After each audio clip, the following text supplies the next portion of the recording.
dari kelompok 4 akan menjelaskan tentang aspek teknis dalam studi kelayakan bisnis yang beranggotakan, yaitu saya sendiri, Erika Sylvia dengan NIM 03, Hoirunisa dengan NIM 09, Ayu Arifin dengan NIM 18, dan Agung Wahyudi dengan NIM 18. Di sini saya akan menjelaskan tentang pengertian aspek teknis dan juga perizinan. Untuk yang pertama yakni pengertian aspek teknis, di mana aspek teknis merupakan suatu aspek yang berkenaan dengan pengembangan proyek secara teknis dan pengoperasiannya setelah proyek tersebut selesai dibangun. Aspek teknis dalam studi kelayakan bisnis adalah untuk menilai kesiapan suatu usaha dalam menjalankan kegiatannya dengan menilai ketepatan lokasi, luas produksi, dan layout, serta kesiapan mesin dan teknologi. Untuk perizinan yang diperlukan dalam operasi teknis biasanya memerlukan perizinan ketika melakukan penentuan lokasi, di mana diperlukannya izin lokasi dari pihak berwajib. Sedangkan untuk pihak-pihak yang bersangkutan meliputi instansi, departemen, dinas terkait atau tidak. Dan untuk macam-macam perizinan yakni meliputi perizinan akta pendirian, surat keterangan domisili usaha, nomor pokok wajib pajak atau NPWP, tanda daftar perusahaan atau TDP, tanda daftar usaha perdagangan atau TDUP, dan surat izin usaha perdagangan atau SIUP. Halo, assalamualaikum warahmatullahi wabarakatuh. Selanjutnya, di sini saya akan menjelaskan poin selanjutnya, yaitu penentuan lokasi usaha. Penentuan lokasi usaha sangatlah penting karena apabila suatu perusahaan salah dalam menentukan lokasi usaha, maka akan mengakibatkan terjadinya peningkatan biaya yang harus dikeluarkan. Penentuan lokasi yang tepat akan memberikan keuntungan yang besar bagi perusahaan, baik keuntungan dari segi finansial maupun keuntungan dari segi non-finansial. Salah satu manfaat yang diperoleh dari penentuan lokasi yang tepat yaitu memudahkan perusahaan dalam memperoleh tenaga kerja dan bahan baku yang dibutuhkan.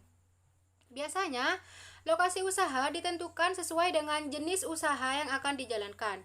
Dengan demikian, terdapat dua pendekatan yang harus diketahui dalam penentuan lokasi usaha, yaitu pendekatan berdasarkan kedekatan bahan baku dan pendekatan berdasarkan kedekatan dengan daerah pemasaran. Pendekatan berdasarkan kedekatan dengan bahan baku, sebaiknya lokasi perusahaan berdekatan dengan bahan baku yang dibutuhkan, sehingga dapat mengurangi biaya yang dikeluarkan. Jadi, pertimbangan dari pendekatan ini adalah biaya angkut bahan baku yang semurah mungkin. Yang kedua yaitu pendekatan berdasarkan kedekatan dengan daerah pemasaran, di mana perusahaan harus ditempatkan di daerah pemasaran dengan pertimbangannya adalah efisiensi pengangkutan hasil produksi dari pabrik ke lokasi pemasaran. Dengan demikian, barang yang sudah siap dipasarkan dapat terjual dengan mudah dan biaya pengangkutan barang juga lebih minim. Meskipun secara umum penentuan lokasi usaha berdasarkan dua pendekatan, namun terdapat beberapa faktor yang perlu dipertimbangkan. Faktor tersebut adalah faktor primer dan faktor sekunder.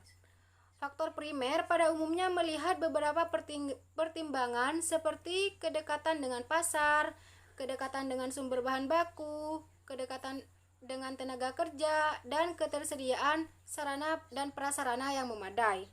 Sedangkan faktor sekunder umumnya melihat beberapa pertimbangan seperti kondisi iklim, strategi kebijakan pemerintah, dan biaya untuk investasi dan eksplorasi.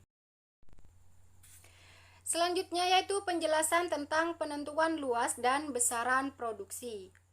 Luas produksi merupakan kuantitas unit produksi yang seharusnya dihasilkan dalam satu periode tertentu dalam rangka mencapai optimalisasi profit.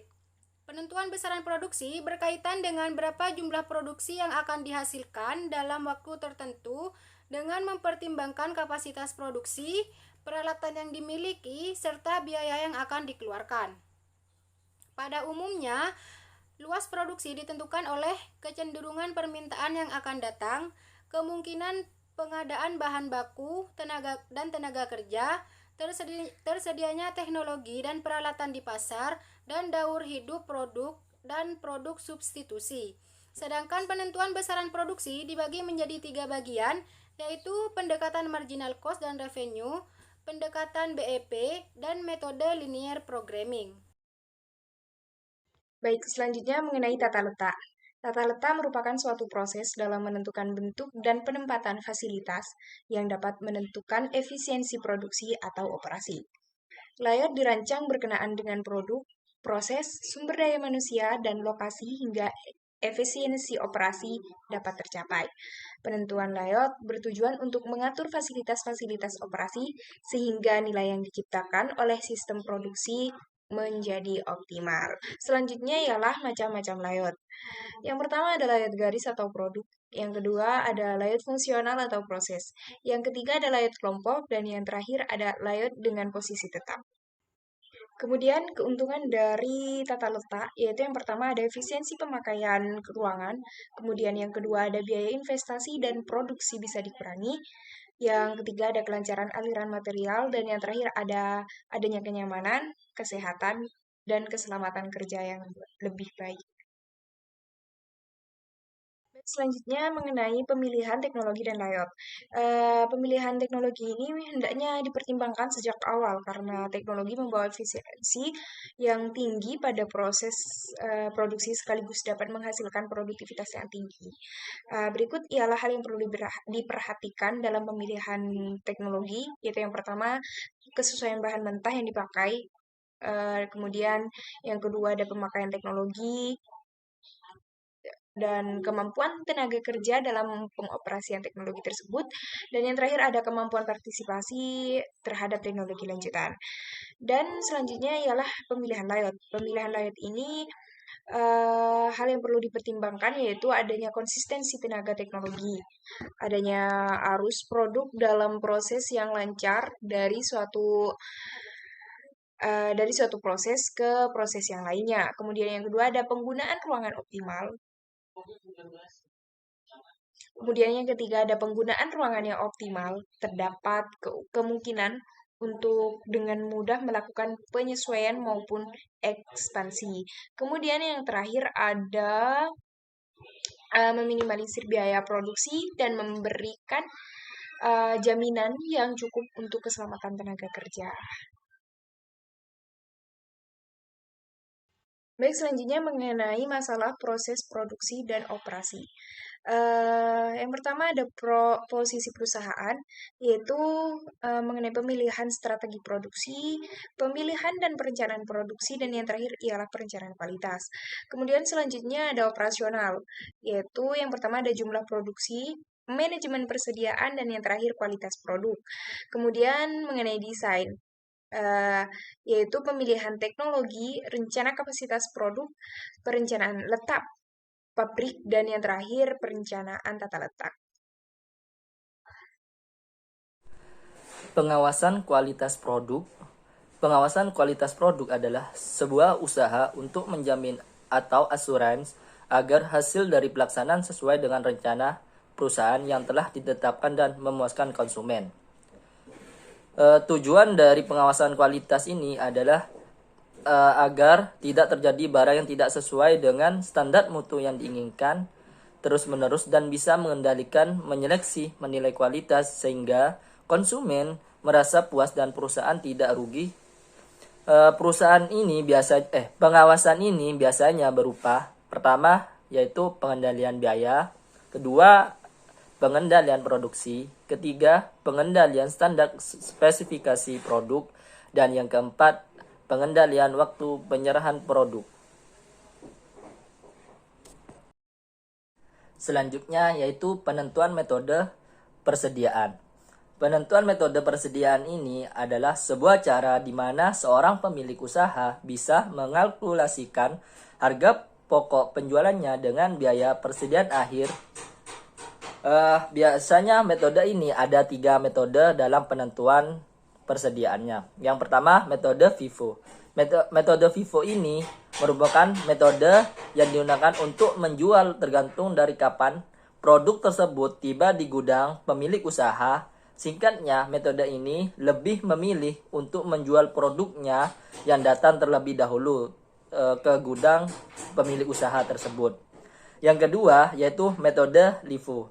Metode LIFO ini berbanding terbalik dengan metode FIFO, di mana metode LIFO ini lebih akan menjual produk yang baru masuk ke dalam stok daripada produk lama apabila produk tersebut sedang dicari oleh para pelanggan. Yang terakhir yaitu metode average. Metode average ini digunakan untuk mencari tahu harga jual dari sebuah produk sesuai dengan harga beli produk. Caranya adalah dengan menggunakan perhitungan biaya rata-rata per unit.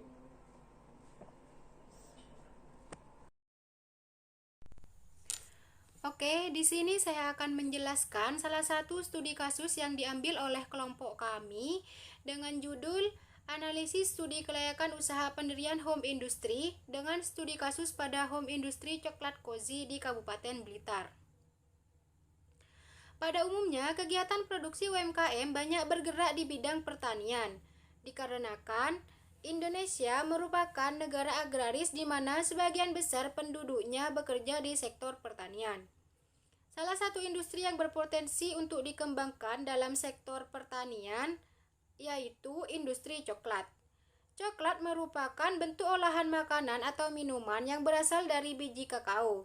Secara umum, coklat banyak diminati beberapa kalangan untuk hadiah ulang tahun, camilan, souvenir, oleh-oleh, dan lainnya. Indonesia mempunyai peluang yang besar dalam memproduksi kakao mengingat persediaan lahan yang berpotensi besar untuk ditanami kakao masih luas, keadaan iklim yang mendukung, serta tersedianya tenaga kerja yang banyak dan murah. Jawa Timur merupakan salah satu provinsi yang berpotensi dalam pengembangan komoditas kakao atau industri pengolahan kakao. Salah satu usaha yang bergerak dalam bidang industri coklat adalah Home Industry Coklat Cozy yang ada di Kota Blitar. Home Industry Coklat Cozy merupakan usaha baru yang didirikan dengan modal sendiri di mana produk yang dihasilkan berupa coklat bubuk dan coklat batang yang memiliki berbagai macam varian rasa. Jumlah produksi coklat yang dihasilkan oleh home industry ini sesuai dengan banyaknya jumlah permintaan di pasar.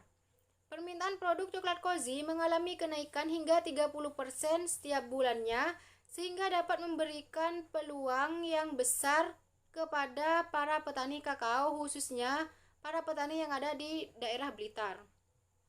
Pendirian home industry ini diharapkan mampu meningkatkan penghasilan dan laba usaha dengan berbagai produk yang bervariasi. Selanjutnya yaitu metode dan tujuan penelitian. Penelitian ini dilakukan di Home Industry Coklat Cozy yang berada di Kabupaten Blitar. Jenis penelitian yang digunakan adalah penelitian deskriptif dan data yang digunakan adalah data primer dan data sekunder. Data primer diperoleh dari hasil observasi dan wawancara secara langsung, sedangkan data sekunder diperoleh dari data perusahaan dan berbagai literatur. Untuk analisis data yang digunakan terdiri dari beberapa aspek, yaitu aspek pasar dan pemasaran, aspek teknis dan produksi, aspek organisasi dan manajemen, serta aspek finansial. Sedangkan tujuan dari penelitian ini yaitu untuk mengetahui tingkat investasi dalam pendirian home industry coklat cozy di Kabupaten Blitar. Untuk selanjutnya yakni hasil dan pembahasan. Analisis yang dilakukan dalam studi kasus meliputi 1. Analisis kelayakan terhadap aspek pasar dan pemasaran yang meliputi permintaan pasar, di mana permintaan produk coklat cozy baik bubuk maupun batang mengalami peningkatan jumlah pesanan setiap bulan dari awal usaha berdiri. Untuk pesaing bisnis cozy di Kota Blitar yakni Kampung Coklat Gusan dan Coklat Pinonika yang sama-sama memproduksi coklat dalam berbagai variasi bentuk dan rasa. Pangsa pasar dalam home industry coklat cozy cukup luas dengan konsumen dari semua kalangan karena harga yang ditetapkan terjangkau dan tersebar di beberapa kota. Untuk bauran pemasaran, analisis yang dilakukan pada bauran pemasaran pada coklat cozy meliputi produk, harga, distribusi, dan promosi yang dilakukan. 2. Analisis kelayakan terhadap aspek teknis dan produksi, yang meliputi lokasi produksi, yang bertempat di kediaman pencetus ide sekaligus pemilik, bahan-bahan yang digunakan, yang meliputi bahan baku yang diperlukan dalam proses produksi yaitu bubuk coklat dan coklat blok. Sedangkan untuk bahan tambahan berupa gula, susu atau creamer, crispy, blueberry, strawberry, dan mente. Untuk bahan penolong yakni pengemasan produk antara lain yakni aluminium foil, plastik dan stiker kemasan serta lem. Untuk peralatan produksi berupa mesin penggiling bubuk coklat, mesin perekat plastik, kulkas, dan lain-lain. Semua peralatan untuk produksi dalam keadaan bagus dan bersih. Untuk selanjutnya yakni proses produksi. Proses produksi yang dilakukan masih sederhana dan secara manual. 3. Analisis kelayakan terhadap aspek organisasi dan manajemen yang meliputi struktur. Struktur organisasi berbentuk garis atau lini yang disusun secara sederhana yaitu pemilik dan pemimpin usaha berada di posisi atas. Untuk jumlah tenaga kerja yakni berjumlah 11 orang. Dan untuk kualifikasi pendidikan yakni minimal SMA atau SMK dan sarjana yang terbagi menjadi 3 divisi, yaitu divisi pengembangan yang berjumlah 2 orang, divisi produksi berjumlah 3 orang, dan divisi pemasaran berjumlah 4 orang. Untuk sistem pengupahan dan pelatihan yakni sistem pengupahan tenaga kerja bermacam-macam. Untuk divisi produksi menggunakan sistem bonus per unit dari hasil produksi. Sedangkan untuk divisi pemasaran menggunakan sistem join bagi hasil. Dan untuk divisi pengembangan menggunakan royalti. Semua tenaga kerja mendapatkan proses training atau pelatihan selama bekerja di home industry. Yang keempat yakni analisis kelayakan terhadap aspek finansial kebutuhan dana, yang meliputi sumber dana dan modal kerja, proyeksi pendapatan dan proyeksi biaya, cash inflow, dan kriteria penilaian investasi. Sekian yang dapat kelompok kami sampaikan, kurang lebihnya mohon maaf. Wassalamualaikum warahmatullahi wabarakatuh. Thanks for watching.